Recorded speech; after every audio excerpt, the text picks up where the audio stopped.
Well, as Speaker Mike Johnson is being marginalized by the secular mainstream media, the atheocracy, Kylie McEnany over on Fox News ends up showing part of his cool ritual that I didn't know about. So we're going to go into that at the end of this video. Welcome to Doug in Exile. I'm Doug TenNapel. This is where all the happy people are. Didn't take them long. The liberal media now launching their first jabs at the newly minted House Speaker, Mike Johnson.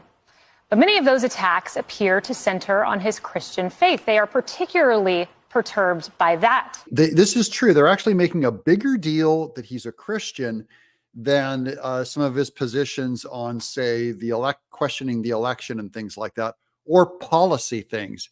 They're trying to demonize him just because of his faith. Here's Jen Psaki exhibiting her Christophobia. The Bible doesn't just inform his worldview, it is his worldview. That's supposed to be terrifying to you, that those of us who read the Bible have it inform our worldview. This is the document that has informed more people's worldview in the entire history of the country than any other book. If you truly believe in the Bible's commands and you seek to follow those, it is impossible to be a hateful person, because the greatest command in the Bible is that you love God with everything you have and you love your neighbor as yourself. Yes, the top two commands that Jesus underlined over and over again. These have been taught to me since I was growing up. Love the Lord your God with all your might. Love your neighbor as yourself. By the way, that second one is as difficult as the first, but it is what makes us unique in Western civilization. I'm okay. I'll take the arrows. I understand it comes with leadership, and when you step into the fray, that's what you take. But what really hurts me is that it really is a statement about everyone who believes in this, that the country was built upon. Our Judeo-Christian foundation is the heritage of our country. And that is what's offensive to me, is when they go after Christians like Mike Johnson, they're talking about all of us. It's infuriating, but I like Mike Johnson's position on it of, look, I'll take the slings and arrows. That's part of what you sign up for, is to be persecuted. But here's a cool ritual that I did not know about him in a chapel that the speaker has access to. This is built by our government, remember. Show you the chapel in here. Not a lot of people have seen this. Yeah. But it's one of my favorite parts of the building.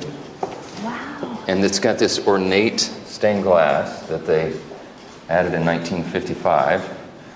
The chapel was erected in 1954, and it's right around the corner from the speaker's suite. I just want to go into this chapel for just a second, because it has this stained glass that I'm pointing out. That's George Washington kneeling in prayer. I think that's really cool. But for all the people that are going like, separation of church and state, it's like this was always considered okay, even within separation of church and state, that you're still allowed to your creed. Remember that. That is, you can still be a Christian and a faithful member of our government. Here's where Mike Johnson exposes his actual daily ritual to pray for America. We've already used it quite a bit, and we'll be using it every morning. So every morning? Yes. Okay, so my team back in the White House, the last thing we did before we went to the podium was have a prayer. Yeah. So literally end in prayer and then go speak to the press. So each morning, will you have a ritual? This will be my discipline to come in here and seek the Lord's guidance for what we do each day.